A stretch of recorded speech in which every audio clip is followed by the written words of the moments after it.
The coffee had gone cold an hour ago, but Elena Vargas kept the paper cup in her hand anyway, more habit than thirst. Her scrubs clung to her shoulders with that particular dampness that came from 14 straight hours in the emergency department of Massachusetts General Hospital, where the January wind found every crack in the automatic doors and the fluorescent lights never let you forget what time it actually was. 3:47 a.m. She'd checked her phone twice in the last minute, not because she expected any messages, but because the small rectangular glow gave her something to focus on besides the burning in her lower back and the distant sound of someone's grandmother coding in room 12. She was waiting for the elevator, the one that always took forever, the one everyone avoided because it smelled faintly of disinfectant and someone's forgotten lunch, when Dr. Morrison appeared beside her, adjusting his watch with the practiced gesture of someone who wore expensive things without thinking about them. "You still here, Vargas?" "Double shift, covering for Garcia."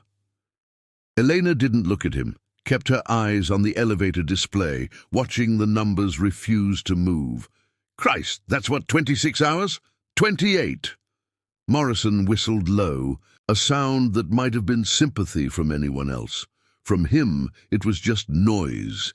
He'd been at Mass General for 3 years, ever since his father, some venture capitalist with a building named after him in the financial district, had made a generous donation to the hospital's new cardiac wing. Everyone knew the story. Everyone pretended they didn't. The elevator finally arrived with a reluctant ding. The doors opened to reveal Mrs. Chen from radiology, who squeezed past them without making eye contact, her shift just beginning as Elena's finally, mercifully ended. Elena stepped inside. Morrison followed. "You going to the thing tonight?" he asked as the doors closed. "What thing?" "The fundraiser, gala, whatever they're calling it." Morrison pulled out his phone, scrolled without really looking. "Hospital's annual Kiss the Ring event for rich people who want to feel good about themselves. Open bar, though. Decent shrimp." Elena felt something tighten in her chest, that familiar combination of exhaustion and irritation that made her jaw ache. "I work nights. I don't go to galas." "Right, course not." Morrison pocketed his phone. The elevator descended with painful slowness, and Elena could feel him looking at her in that way people did when they were about to say something they thought was generous, but was really just condescending. "You know, these things are good for networking, making connections, moving up. I'm a nurse, Morrison. I'm already where I'm supposed to be." "Sure, but—" The elevator lurched to a stop. 5th floor. The doors opened. Morrison stepped out, but paused in the threshold, holding the sensor so the doors wouldn't close. "Listen, my father's hosting a table tonight. Private room after the main event. Some of his associates, people with actual money, could be good for you to be seen, you know, maybe get your name out there for better opportunities." Elena stared at him. In the fluorescent light of the elevator, his face looked plastic, artificially smooth in the way of men who'd never had to choose between groceries and rent. "Better opportunities than keeping people alive?" Morrison's smile faltered just slightly, but then he recovered with that effortless pivot the wealthy always managed. "Just trying to help. Invitations open." He released the door and stepped back. 10th floor, private dining room, after 10. The doors closed. Elena sagged against the elevator wall, pressing the heels of her hands into her eyes until she saw colors. The thought of going home, to her studio apartment in Alston, where the radiator clanged like someone was trapped inside it, and her neighbor's television bled through the walls until 3 in the morning, felt both desperate and necessary. She'd shower. Sleep for maybe 5 hours. Do it all again. But something in Morrison's casual dismissal, the way he'd said better opportunities like her current work, was a stepping stone rather than the thing itself, had lodged under her skin like a splinter. She didn't decide to go to the fundraiser. not consciously. But when she got home and saw her phone light up with a text from Sarah, her former roommate from nursing school, who now worked in the cardiac unit. "You should come tonight? Free food, at least. Might be fun." Elena found herself typing back, "Maybe for an hour."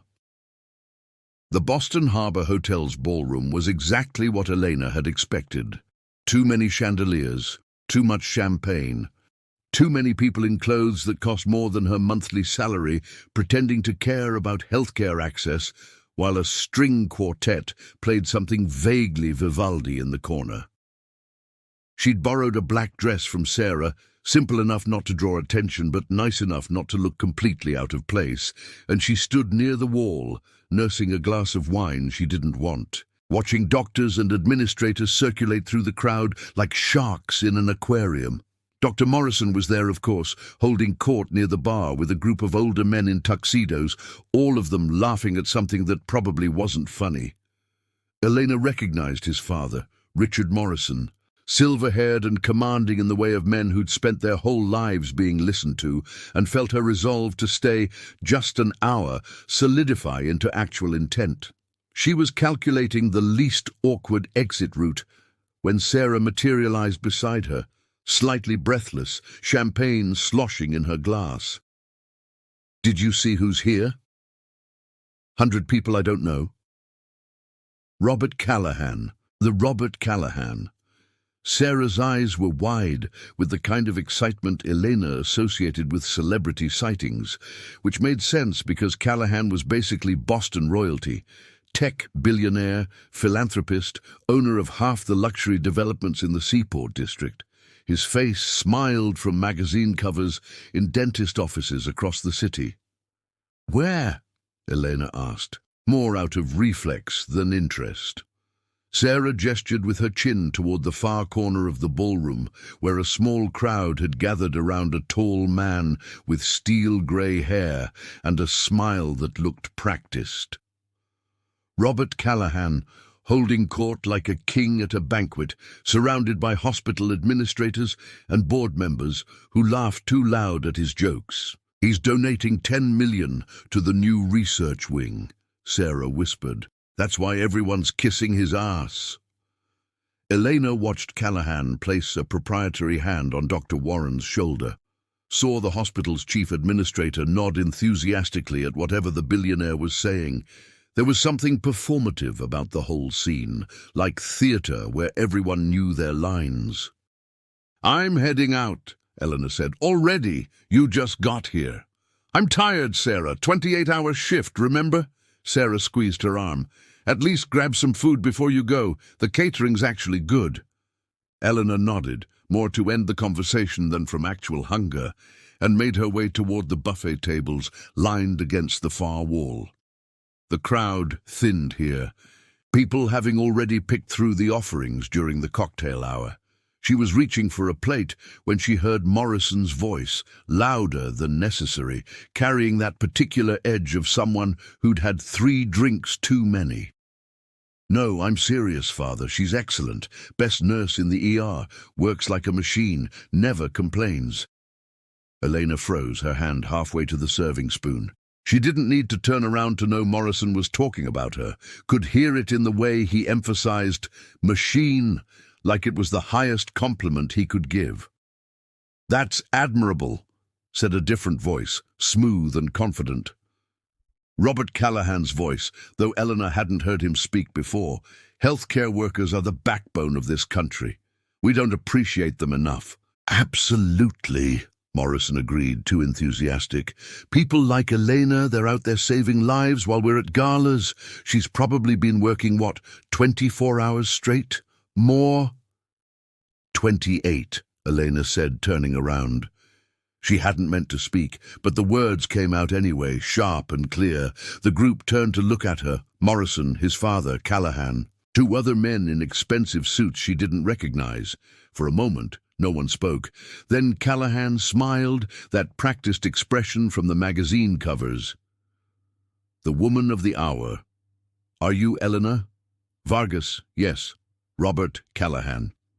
He extended his hand, and Elena shook it briefly, feeling the cool smoothness of his palm.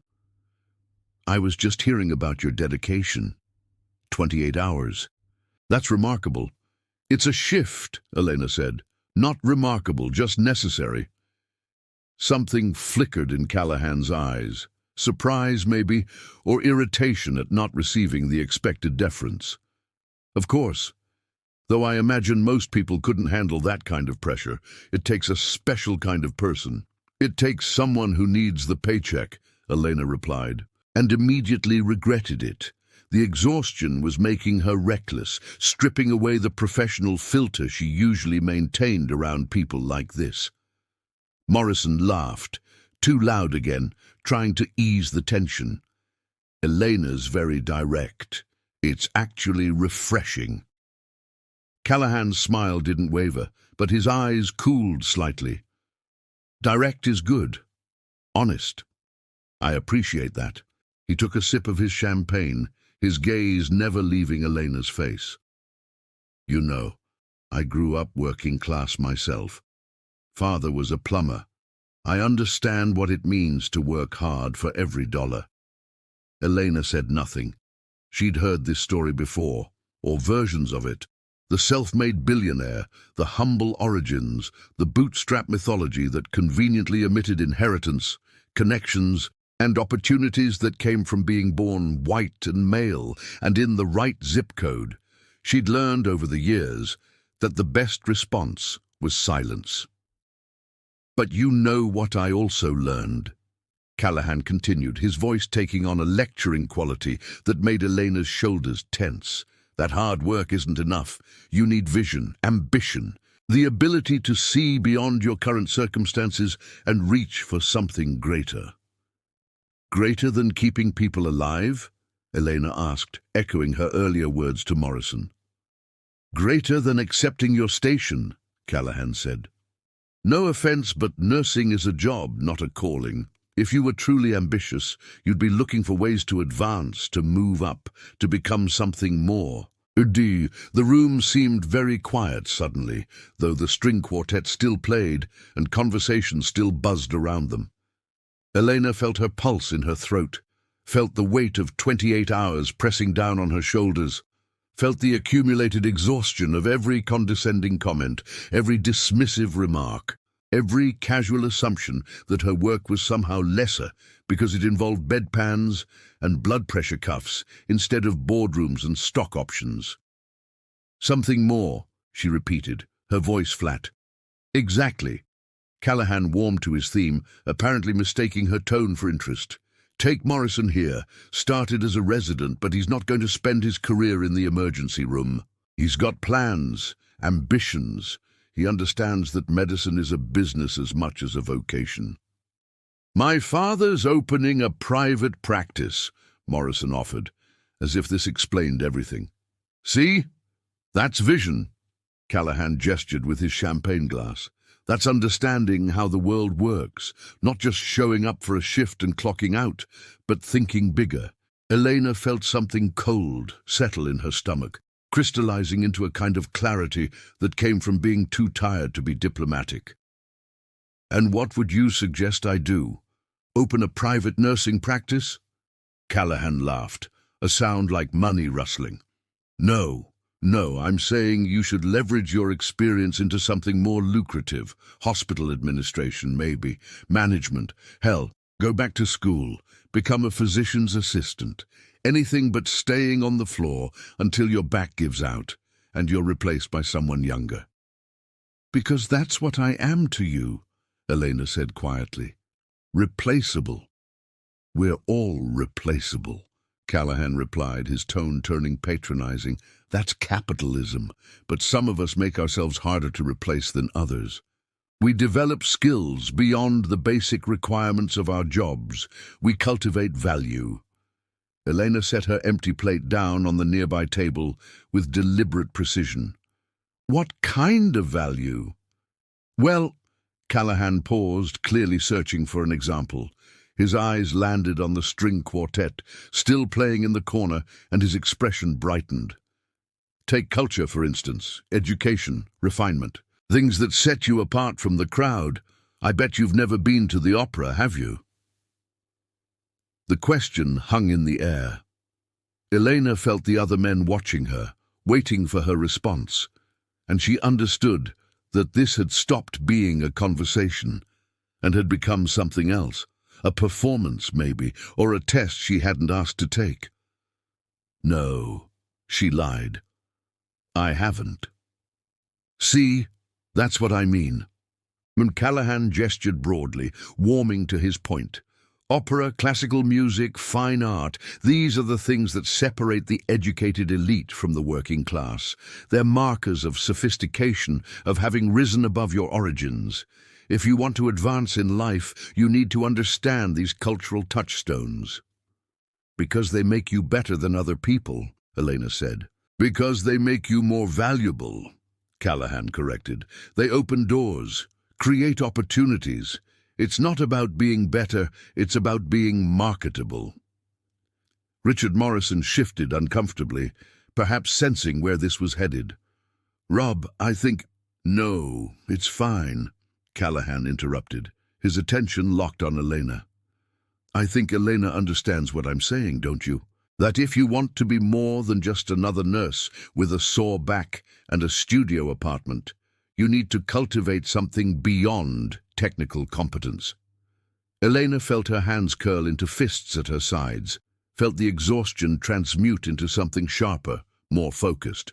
What would you like me to cultivate, Mr. Callahan? He smiled, apparently pleased by the question. Well, start with the basics. Opera, for instance. Can you name 3 famous arias? No, Elena said, the lie coming easier now. There you go. Perfect example. Callahan set his champagne glass down, his movements careful and deliberate, like a lawyer approaching a closing argument.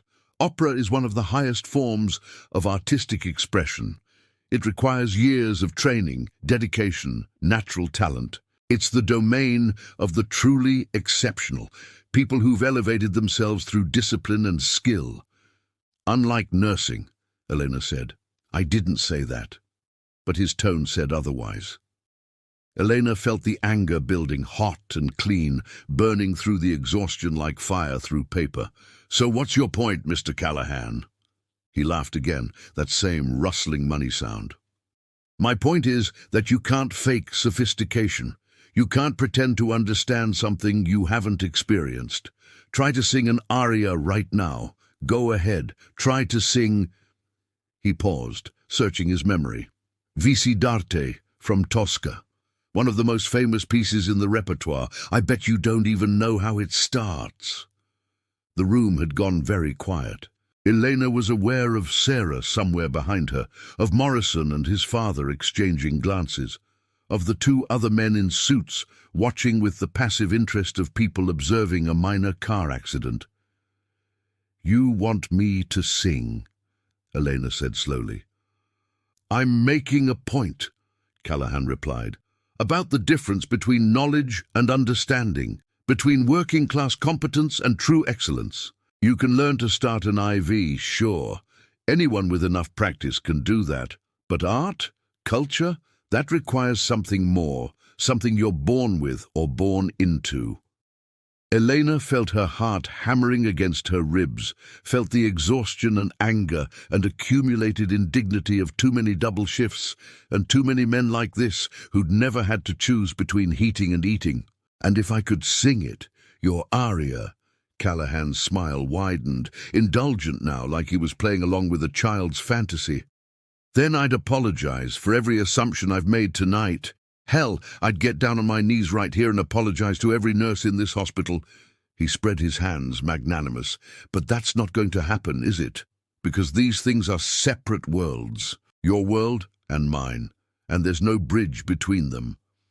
Elena looked at him, really looked at him, at his tailored tuxedo, and his practiced smile, and his absolute certainty that he understood how the world worked. She thought about her apartment in Alston with the broken radiator. She thought about her mother, dead from breast cancer at 47 because she'd waited too long to see a doctor, worried about the cost. She thought about every patient she'd held while they died, every family she'd comforted, every night she'd worked herself into numbness because the work mattered more than sleep or comfort or any of the things Robert Callahan took for granted. And she thought about the other life, the one she'd left behind 12 years ago, the one that sometimes still woke her up at 3 in the morning with phantom muscle memory and the ghost of stage lights. "Okay," she said quietly. "Okay, what?" "I'll sing it. Your aria." The room went silent. Callahan blinked, his smile faltering for just a moment before recovering. "You're joking. You said you'd apologize, on your knees, to every nurse in this hospital." Elena's voice was steady now, clear. "I'm holding you to that." Morrison stepped forward, his expression uncertain. "Elena, you don't have to—" "Actually, this should be interesting," Callahan interrupted, recovering his composure. "Please, go ahead. Show us what a working-class girl from— Where are you from?" "Lawrence," Elena said. "The mill city north of Boston, where her mother had worked doubles in a textile factory before it closed, where her father had disappeared when she was 7, where she'd learned that survival meant working twice as hard for half the respect." "Lawrence," Callahan repeated, as if the name itself proved his point. "Show us what a girl from Lawrence knows about Puccini." Elena closed her eyes for a moment.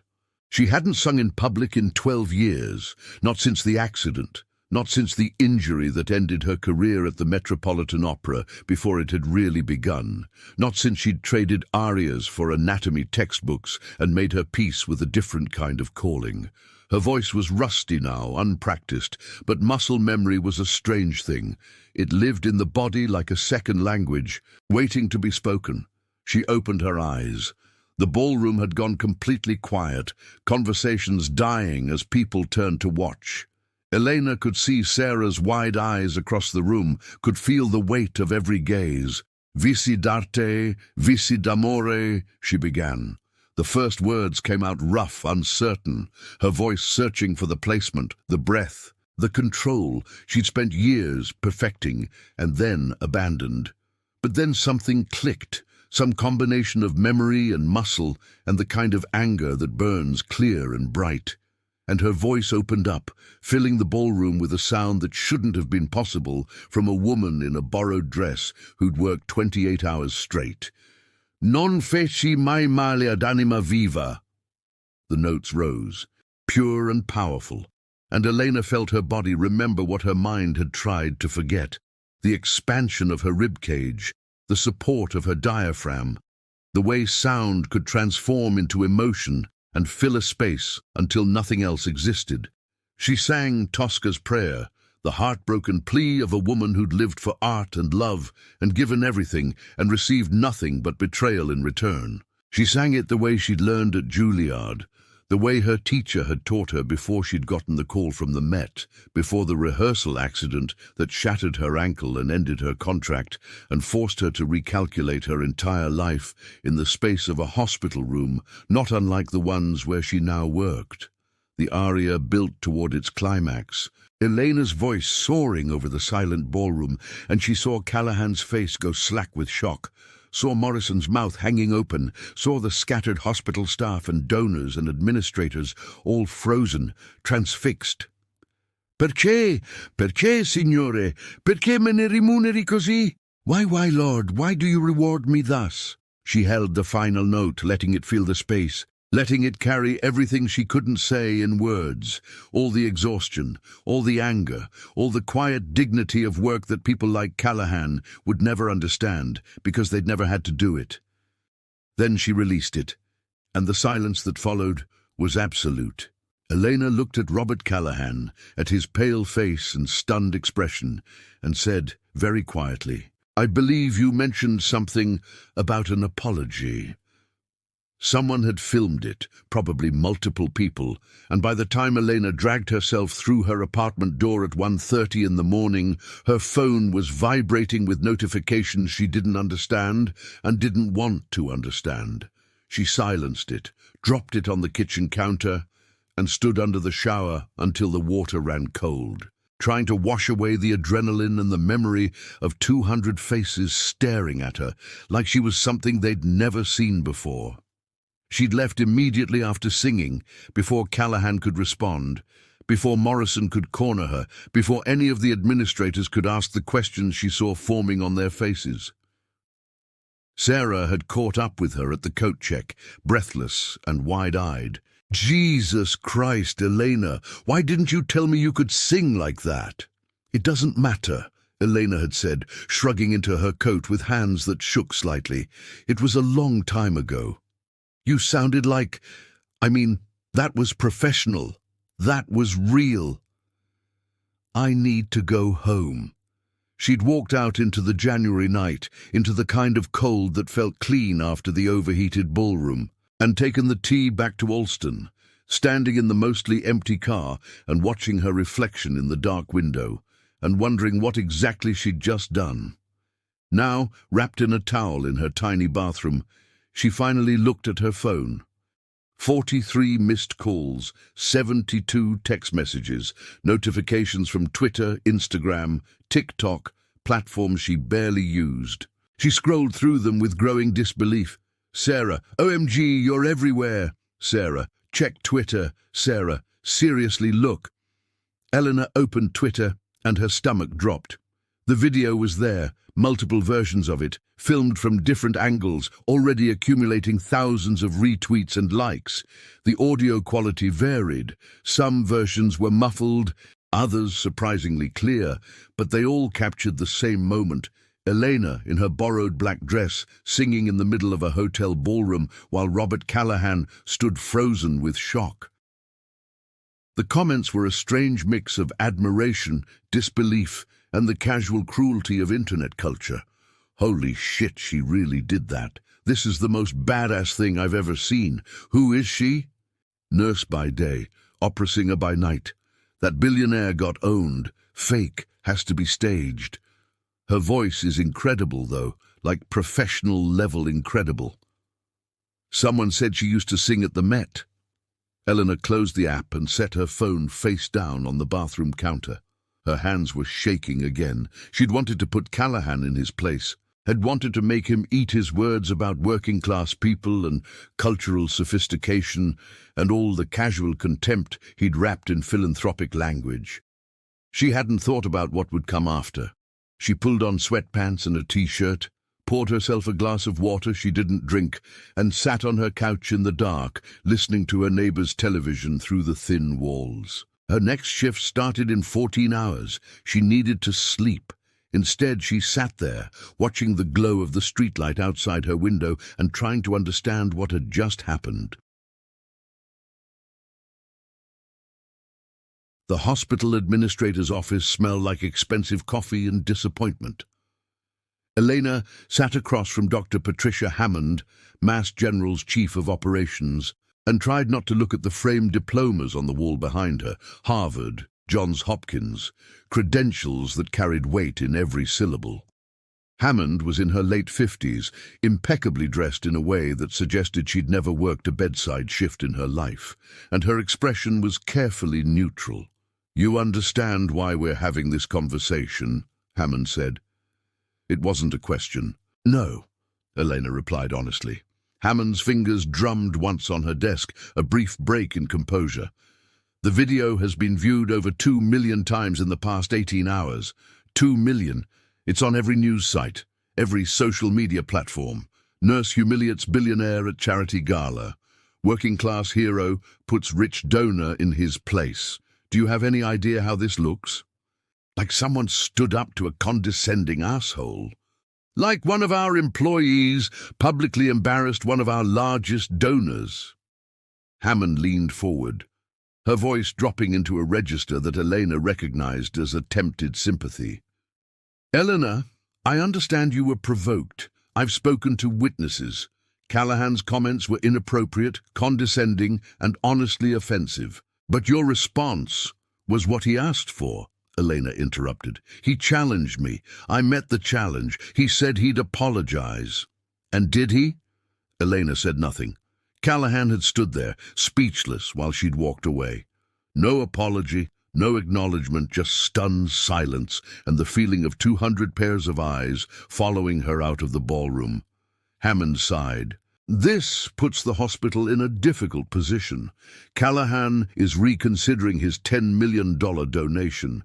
His lawyers have been calling all morning, talking about defamation, emotional distress, hostile work environments.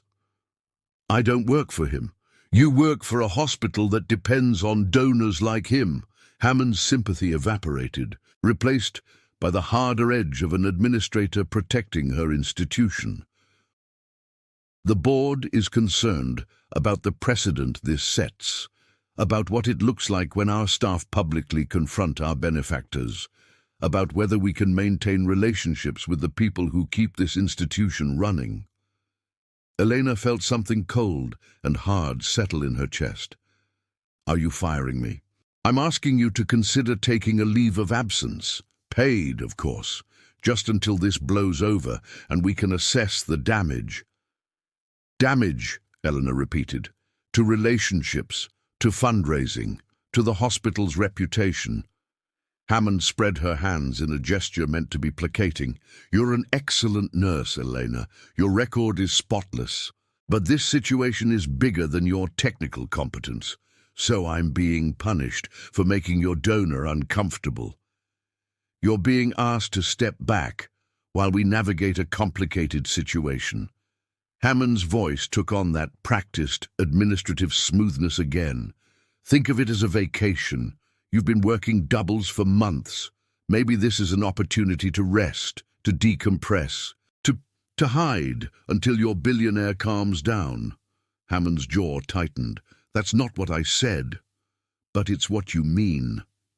Eleanor stood up, her legs shaky but her voice steady. How long? This leave of absence? 2 weeks, initially. Possibly longer, depending on whether Callahan decides to give you his money, on whether we can resolve this situation in a way that protects everyone's interests. Elena walked to the door, then paused with her hand on the handle. Everyone's interests, right. She looked back at Hammond, at this woman who'd probably never worked a double shift in her life, never held a patient's hand while they died, never had to choose between her principles and her paycheck. I'll take your leave, but not because I'm hiding, because I'm tired of working for people who think money matters more than dignity. She left before Hammond could respond, walked through the administrative corridors with their soft carpet and framed watercolors, and took the staff elevator down to the emergency department. Her colleagues looked up as she passed, some with sympathy, others with curiosity, a few with the kind of schadenfreude that came from watching someone else implode. Elena gathered her personal belongings from her locker, sent a brief text to Sarah, taking a leave, we'll explain later, and walked out of Mass General into the grey February afternoon. The call started 2 days later. First, a producer from a morning talk show.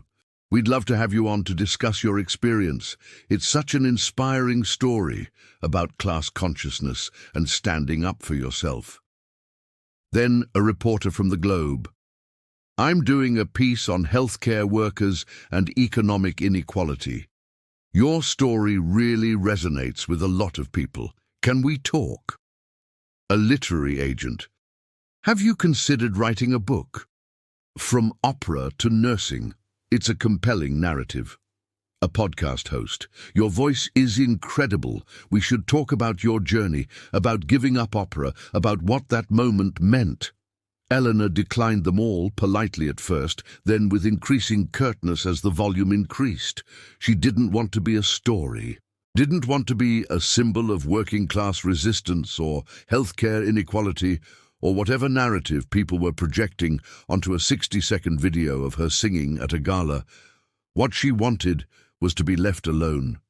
She spent the days cleaning her apartment with obsessive thoroughness, scrubbing grout she'd ignored for months, organizing closets that didn't need organizing, anything to keep her hands busy and her mind from circling back to the same questions. What now? What next? How do you go back to normal after everyone's seen you do something extraordinary? On the fourth day, her doorbell rang. Elena considered not answering. Most visitors were reporters or curious neighbors, but something made her check the peephole. A woman stood in the hallway, mid-60s, elegant in that understated way that suggested old money rather than new. She wore a camel hair coat and held a leather portfolio under her arm. Elena opened the door. "If you're a reporter, I'm not." The woman's voice was surprisingly warm, with a slight accent Elena couldn't quite place. "My name is Dr. Catherine Brennan. I'm a professor at the New England Conservatory. May I come in?" Elena hesitated, then stepped aside.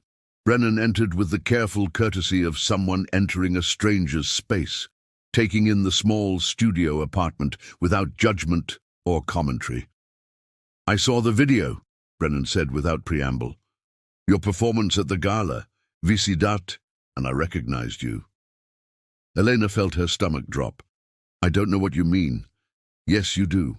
Brennan set her portfolio on the small kitchen table, opened it to reveal a program from the Metropolitan Opera, dated 12 years ago. Elena's photo stared up at her, younger, hopeful, advertising her debut as Mimi in La Bohème. "You were Elena Vargas then, too, though you went by Elena Rodriguez Vargas professionally." "That was a long time ago." "You were brilliant," Brennan said simply. "I was there opening night. I remember thinking this girl is going to be extraordinary, and then you disappeared. One performance, and then nothing. The Met said you'd had an accident, that you'd withdrawn from your contract. Nobody knew where you went." Elena sat down at the table, her hands clasped tightly in her lap. "I don't sing anymore." "Obviously you do." Brennan gestured at her phone. 2 million people heard you sing. That wasn't the voice of someone who's given up. It was one song, in a moment of... Elena searched for the right word. Anger. It didn't mean anything. It meant something to a lot of people. Brennan pulled out another document, an email chain printed on heavy paper. "I've been contacted by 6 different opera companies in the past 2 days. Boston Lyric, Chicago Lyric, San Francisco, even the Met. They all want to know if you're available, if you'd consider auditioning, if..." "No." The word came out sharper than Elena intended. "I'm a nurse. I don't do this anymore." "Why not?" "Because I can't." Elena gestured at her leg, though the surgical scars were hidden beneath her jeans. "I had an accident. Shattered my ankle. I was in physical therapy for 8 months. The doctor said I'd walk again, but dancing, moving across a stage for 3 hours, never happening." "So, you gave up your voice because you couldn't dance?" "I gave up a career that required both." Eleanor's voice was tight now, defensive. "Opera isn't just singing. It's physical. It's movement and staging and being on your feet for hours. I couldn't do that anymore. So I found something else." "Something else," Brennan repeated. "Nursing. Yes, nursing, which is meaningful work in case everyone's forgotten." "I'm not suggesting it isn't." Brennan's voice gentled. "I'm suggesting that maybe you don't have to choose, that maybe there's a way to honor both parts of yourself." Elena laughed, a sound without humor. "I can't afford to sing professionally. I have rent, student loans, a life that doesn't include waiting tables between auditions and hoping for a break that might never come. I chose stability over fantasy. That's called growing up." "That's called fear," Brennan said gently. "And I understand it, believe me. But Elena, you have something rare. I don't mean your voice. Though that's extraordinary, I mean your perspective. How many opera singers understand what it means to work a double shift, to hold someone's hand while they die, to see life from the bottom instead of the top? And what exactly would I do with that perspective?" Brennan smiled. "Sing Carmen at the Boston Lyric Opera. They're holding auditions next month for their fall season. I'm on the selection committee. I'd like you to come." Elena stared at her. "You're joking." I'm very serious. Look, I know this is complicated. I know you have a life, responsibilities, very real concerns about financial stability, but at least audition. See if it's still there. See if it still matters to you." Brennan stood, leaving the documents on the table. "You don't have to decide right now, but I hope you'll think about it."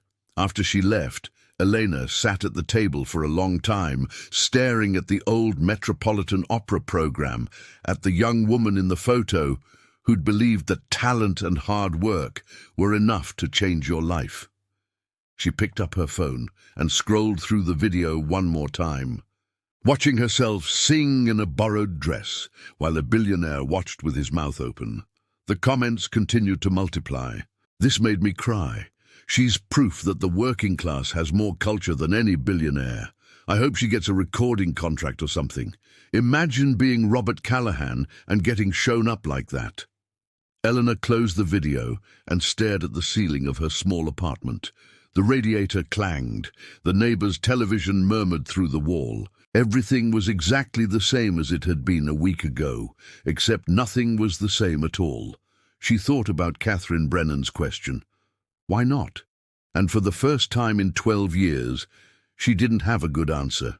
The New England Conservatory's Sala Manzanares concert hall looked smaller than Elena remembered, though that might have been the way memory distorted familiar spaces. She stood in the wings, listening to the accompanist's fingers warm up on the piano, and felt her stomach clench with the kind of nerves she hadn't experienced since her Met debut 12 years ago. "You don't have to do this," Sarah had said that morning, sitting in Elena's apartment drinking coffee, while Elena tried on and rejected her fourth outfit. "Nobody expects you to actually audition." "I expect me to," Eleanor had replied, though she wasn't entirely sure that was true. The past 3 weeks had been strange in ways she couldn't quite articulate. The video had gradually faded from the news cycle, replaced by political scandals and celebrity gossip, but the calls kept coming. Producers, reporters, curious opera lovers who'd tracked down her number somehow. She'd stopped answering her phone unless it was a number she recognized. Robert Callahan had issued a public statement through his lawyers, brief, professionally distant, expressing respect for healthcare workers while notably failing to apologize as promised. The hospital had extended her leave indefinitely, which Elena understood to mean until Callahan's money is secured or his anger subsides.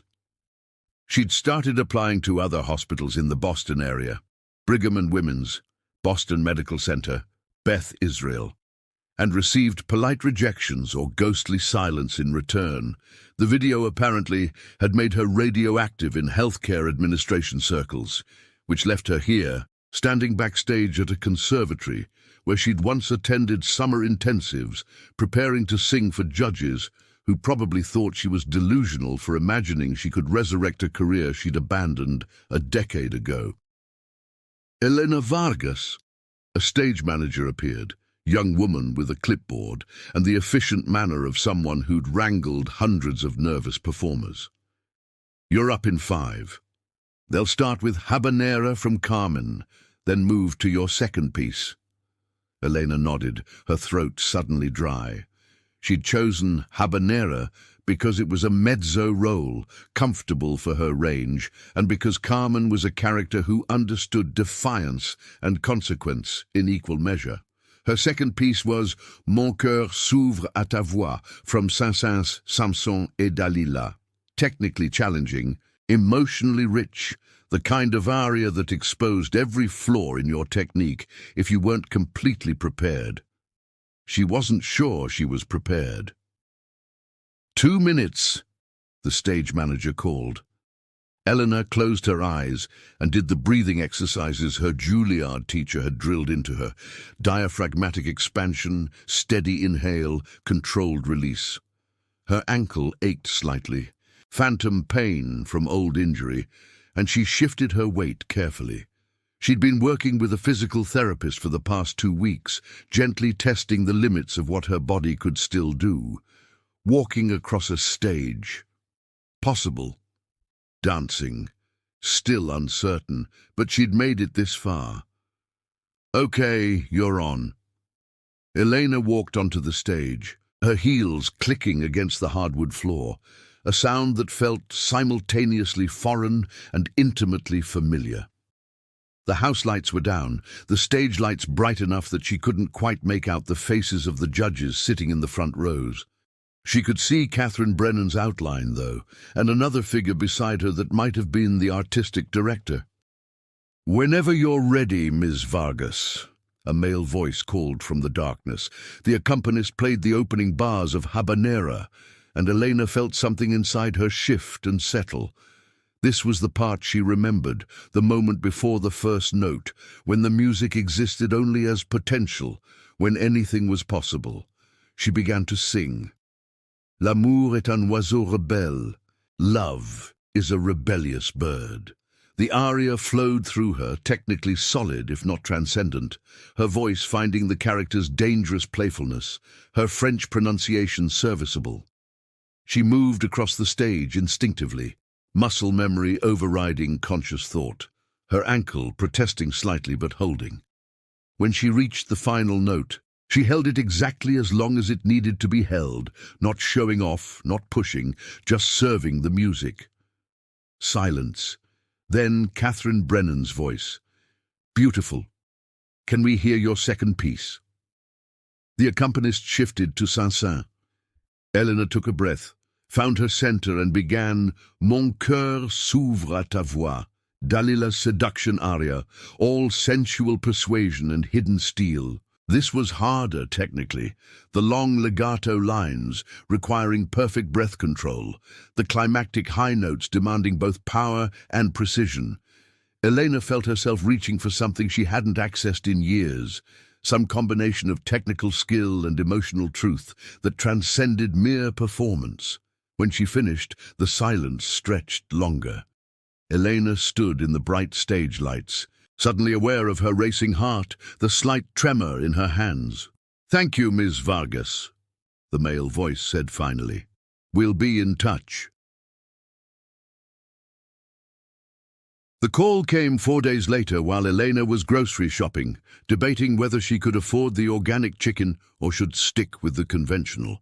Catherine Brennan's voice was warm but professional on the phone. "We'd like to offer you the role of Carmen for our fall production. 8 weeks of rehearsal starting in July, with performances in September. Standard Boston Lyric Opera contract. Not a fortune, but competitive. Are you interested?" Eleanor stood in the frozen food aisle, her phone pressed to her ear, and felt the floor tilt slightly beneath her feet. Yes, I think so. Can I have some time to think about it?" "Of course. We'd need your answer within a week." Brennan paused. "Elena, this is a real opportunity, not charity, not sympathy because of that video. You have a beautiful voice and you gave a strong audition. But I want you to understand what you're signing up for. This won't be easy. You'll be working with people who've never stopped singing, who've been building their careers while you were working at the hospital. There will be judgment, skepticism, questions about whether you can handle the physical demands. Are you prepared for that?" "I don't know," Elena said honestly. "Good answer." Brennan's voice warmed slightly. "Call me in a week." Elena finished her shopping in a daze, bought the conventional chicken, went home and sat on her couch staring at her phone. The smart thing would be to decline, keep applying to hospitals, wait for the scandal to fade, rebuild her nursing career somewhere that didn't know about viral videos and humiliated billionaires. The safe thing. But safety had stopped feeling like enough somewhere between the gala and now. She called her mother's sister, Tia Mariana, who still lived in Lawrence in the house where Elena had grown up. They hadn't spoken in months. Elena's fault, the usual slow drift of busy lives and different worlds. "Mija," Mariana said when she answered, her voice thick with the accent she'd never quite lost even after 40 years in Massachusetts. "I saw the video. Everyone saw the video. You were on the news." "I know, Tia. I'm sorry I didn't call sooner. Sorry For what? For showing that pendejo what a girl from Lawrence can do? Mariana laughed, a sound like gravel and honey. Your mother would have been so proud. Elena felt tears prick her eyes unexpectedly. Would she? Are you kidding? She bragged about you constantly. My daughter's going to sing at the Met. She'd tell everyone. Even after the accident, even after you went to nursing school, she'd say, Elena could have been famous, but she chose to help people instead. Like both things couldn't be true. I got offered a role, Elena said quietly, at the Boston Lyric Opera, Carmen, this fall. Mariana was quiet for a moment. Then, you going to take it? I don't know. It feels crazy. I haven't performed in 12 years. My ankles still hurt sometimes, and I'd have to give up nursing, at least for a while. And what if I'm not good enough anymore? What if I was only good enough at 22, and now I'm just... Stop, Mariana interrupted, her voice gentle but firm. You know what your mother used to say. Don't waste your gifts apologizing for having them. But you have this voice, Mia. This incredible, beautiful voice, and you can use it or you can hide it, but don't pretend hiding it is the nobler choice. After they hung up, Elena sat with her phone in her hand and thought about her mother, dead at 47 from a cancer that might have been treatable if she'd had better insurance, earlier detection, the kind of healthcare that people like Robert Callahan took for granted.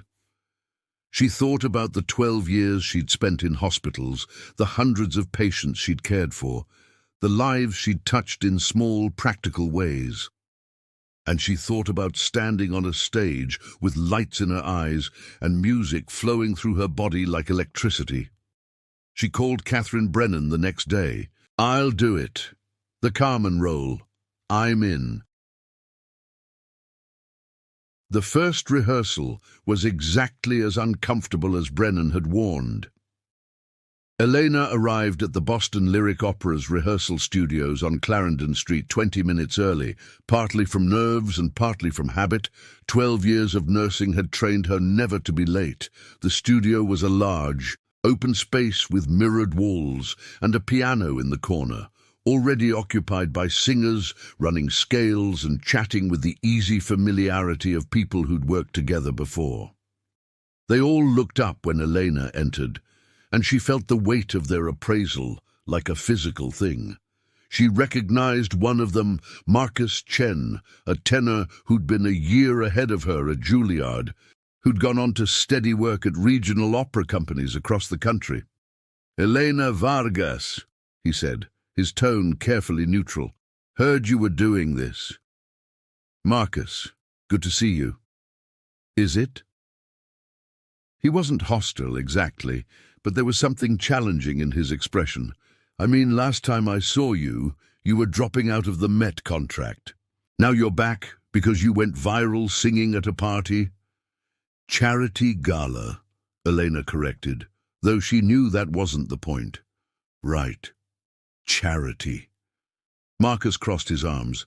Look, I don't want to be a dick about this, but some of us have been working our asses off for years, taking roles wherever we can get them, driving across the country for regional productions that pay barely enough to cover gas, and you show up after a 12-year break and land Carmen because you embarrassed some billionaire on TikTok? Marcus, started a soprano. Elena didn't know, but he waved her off. No, I want to hear it. I want to hear how this is fair. Elena felt her face heat, felt the familiar combination of shame and defensiveness. I auditioned, just like everyone else. After they called you personally because of the video, after they probably offered you the role before you even sang.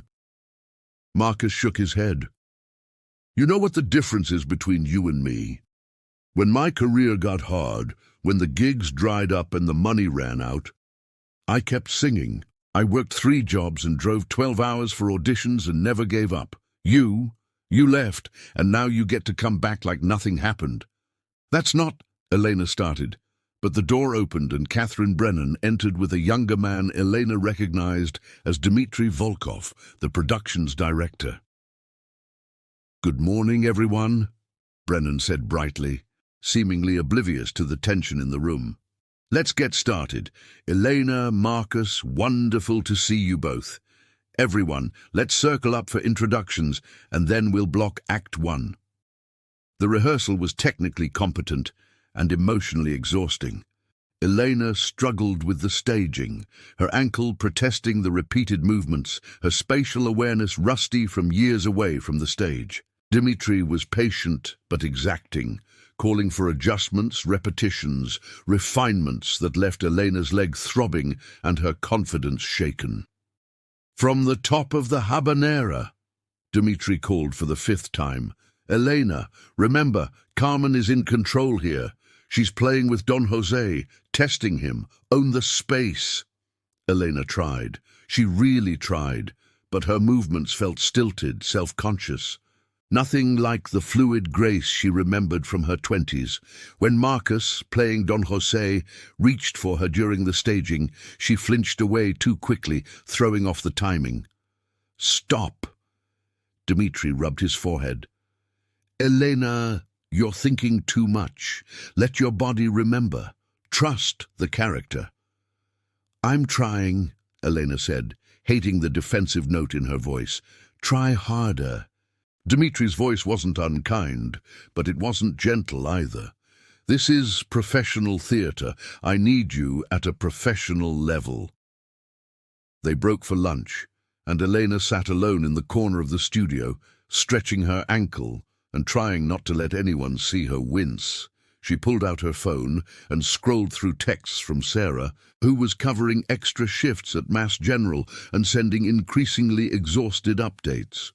"How's opera life?" Sarah had texted that morning. "Harder than a double shift," Elena had replied, which was both true and not quite accurate. Physical exhaustion, she understood. This was something different, the exhaustion of being constantly evaluated, constantly compared to who she used to be. "Elena?" Catherine Brennan sat down beside her, holding 2 bottles of water. She offered one to Elena. "Tough morning." "I'm not sure I can do this," Elena admitted quietly. "Which part? The singing or the dancing?" "Both. Either. I feel like I'm 17 again, trying to prove I belong in a room full of people who were born for this." Brennan took a long drink of water. "You know what I see when I watch you up there? Someone who's lived an actual life, who understands suffering and dignity and the real stakes of survival. Marcus has been singing professionally for 12 years, yes, but he's never done anything else. His entire identity is wrapped up in being an opera singer, whereas you're a person who can also sing opera. That's rarer, that's valuable. Dmitry doesn't seem to think so. Dmitry is a perfectionist. He'll push you, but he wouldn't have you here if he didn't believe you could deliver." Brennan stood, stretching. "Give it 2 weeks. If you still feel like this is wrong, we'll figure something out, but don't quit on day 1 just because it's hard." That afternoon's rehearsal was marginally better.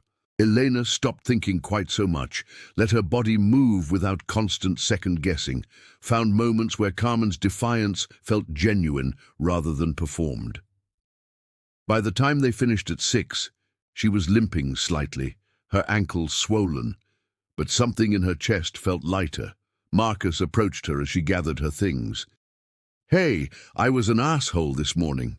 Elena looked up, surprised. "Little bit, yeah? I'm sorry, really. I've just been... This business makes you bitter sometimes. Makes you forget that everyone's fighting their own battle." He shifted his weight, uncomfortable. "For what it's worth, you sounded good today. The habanera. You found something real in it." "Thank you," Elena said, meaning it. "Also, I looked you up. Read about the Met contract. The accident. That must have been brutal. It was a long time ago. Still." Marcus offered his hand. "Fresh start. Colleagues." Elena shook it. "Colleagues." The weeks blurred together in a rhythm that felt both foreign and familiar. Morning rehearsals, afternoon breaks for physical therapy and rest, evening coaching sessions with the music staff. Elena's ankle gradually strengthened, though she knew she'd never have the same flexibility she'd possessed at 22. She learned to work within her limitations, to stage Carmen's movements in ways that felt organic rather than constrained. The cast warmed to her slowly. Marcus became an unlikely ally, offering advice on breathing techniques and helping her work through difficult passages. The soprano playing Michaela, a quiet woman named Jessica Lynn, invited Elena to coffee after rehearsals and shared her own stories of career setbacks and small triumphs. And gradually, imperceptibly, Elena felt herself becoming a singer again. Not the singer she'd been at 22. That version of Elena was gone, lost to time and injury, and 12 years of different choices. This Elena was harder, more grounded, carrying the weight of every patient she'd held and every double shift she'd survived. When she sang Carmen's final defiant words before Don Jose kills her, she understood the character's pride and stubbornness in a way she never could have at 22. She was in the rehearsal studio one evening, working alone on Près des Remparts de Séville, when her phone buzzed with an unfamiliar number. She almost didn't answer, but something made her pick up. "Ms. Vargas," a woman's voice, professional and slightly tentative. "This is Jennifer Walsh. I'm calling from Robert Callahan's office." Elena's stomach dropped. "What do you want?" "Mr. Callahan would like to extend an invitation. He's hosting a small gathering next week, dinner at his home in Brookline. He'd very much like you to attend." "Why?" "I think he'd prefer to discuss that in person." Walsh's voice was carefully neutral. "Would you be available next Thursday evening?" Elena should have said no, should have hung up and blocked the number and never thought about Robert Callahan again. But curiosity and something else, some desire for resolution maybe, or just to see if the man had learned anything, made her say, "I'll think about it." "Of course, I'll send the details to this number. Have a good evening, Ms. Vargas." After Walsh hung up, Eleanor sat in the empty rehearsal studio, her phone in her hand, staring at the mirror that reflected her tired face and yesterday's practice clothes. The smart thing would be to decline, the safe thing, but she was tired of choosing safety over truth. She texted back, "I'll be there." Robert Callahan's house in Brookline was exactly what Elena had imagined. Modern architecture disguised as tasteful, all glass and steel and carefully landscaped grounds that whispered money without shouting it. A valet took her car, her 10-year-old Honda that sputtered on cold mornings, and a young woman in catering blacks led her through rooms that looked like spreads from Architectural Digest.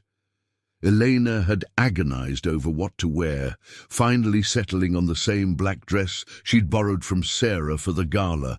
It seemed appropriate, a deliberate callback, though Sarah had insisted she needed something new. "You're not hiding anymore," Sarah had said. "Stop dressing like you want to disappear." But old habits died hard. The dining room held 8 people, all strangers except for Dr. Morrison, who looked surprised and vaguely uncomfortable when Eleanor entered. Callahan stood at the head of the table, wearing a casual sweater that probably cost more than Elena's monthly rent, and his expression when he saw her was unreadable. "Elena," he said, stepping forward with an extended hand. "Thank you for coming." She shook it briefly, felt the same cool smoothness as before. "Why did you invite me?" "Always direct." Callahan's smile was strained. "I appreciate that. Please sit. Dinner first, then we'll talk." The meal was elaborate and uncomfortable. Some kind of fish with microgreens Elena didn't recognize, wine that probably cost triple digits per bottle, conversation that danced around the obvious tension in the room. Morrison tried to engage her in small talk about hospital politics, but Eleanor kept her responses minimal, aware of Callahan watching her from across the table. Finally, after dessert and coffee, Callahan stood and gestured toward a set of glass doors. "Elena, would you join me in the study? The rest of you, please. Enjoy yourselves. We won't be long." The study was all dark wood and leather, walls lined with books that looked expensive but unread. Callahan closed the door and gestured to a chair. Elena remained standing. "I've been thinking about our encounter," Callahan began, leaning against his desk. "At the gala. What I said to you was—" He paused, searching for words. "Inappropriate, condescending. A performance, really, for the other men in the room. Demonstrating my superiority, my wit at your expense. And," Elena prompted, "and I'm sorry." The words came out stiff, unpracticed. "You were right to call me out. I made assumptions about you based on your profession, your background. I treated you as a concept rather than a person." Elena waited. There was more coming. She could feel it. "But I'm also angry," Callahan continued, his voice hardening slightly. "That video has cost me, professionally, socially. Do you know what it's like to be a laughingstock? To have every news outlet, every Twitter comedian, every goddamn person with a phone make jokes about how a nurse put me in my place?" "No," Elena said quietly. "But I know what it's like to be humiliated in public by someone who has power over you, who treats your dignity as a joke. So forgive me if I don't feel too bad about your bruised ego." Callahan's jaw tightened. "I invited you here in good faith. Did you? Or did you invite me here because your lawyers told you it would look good? Because apologizing to the poor working-class girl might rehabilitate your image?" Elena took a step closer. "You said you'd apologize, at the gala, on your knees to every nurse in the hospital. You didn't. Callahan stopped. "You're right. I didn't. I was in shock. I didn't know how to respond, and then you were gone, and it felt too late." "It's not too late," Elena interrupted. "The words still work. The gesture still matters. Unless this is all just performance for you. Unless apologies only count when they don't cost you anything." They stared at each other across the expensive study, and Elena saw something shift in Callahan's expression. Surprise, maybe, or recognition. He was used to people backing down, she realized, used to his money and status creating a buffer between him and genuine confrontation. "What do you want from me?" he asked finally. "I want you to understand something," Elena said. "I'm a good nurse, not because I'm exceptional or because I'm trying to prove anything, but because I care about the work. Because showing up for a 28-hour shift and holding someone's hand while they die matters more than having my name on a building or my face on a magazine cover. And people like you, people who measure worth in dollar signs and cultural sophistication, you make it harder for people like me to do our jobs. Because you convince administrators and board members that money matters more than care, that donors matter more than workers, that $10 million for a research wing is more important than fair wages for the people who actually keep patients alive." Callahan opened his mouth, closed it. "Finally, you're oversimplifying." "Am I? You reconsidered your donation after I embarrassed you. You pressured the hospital to put me on leave. You used your wealth and influence to punish me for making you uncomfortable." Elena's voice was steady now, clear. "That's not oversimplifying. That's just reality." "I didn't know they'd put you on leave," Callahan said quietly, "but you're not surprised they did." He said nothing. Elena walked to the door, then paused. "I don't need your apology, Mr. Callahan. I never did. I sang at the gala to prove something to myself, not to you. But I'll tell you what I do need. I need you to honor your original donation to Mass General. All 10 million. Not because of me, but because the hospital needs it, and your ego isn't more important than research that might save lives. Can you do that?" Callahan stared at her for a long moment. Then slowly he nodded. "Yes, I can do that." "Good." Elena opened the door. "And maybe think about this. The difference between you and me isn't culture or sophistication or education. It's that when I say I'll do something, I do it, even when it costs me. She left before he could respond, walked through the expensive house and out to where the valet waited with her sputtering Honda, and drove back to her apartment in Alston, feeling lighter than she had in months.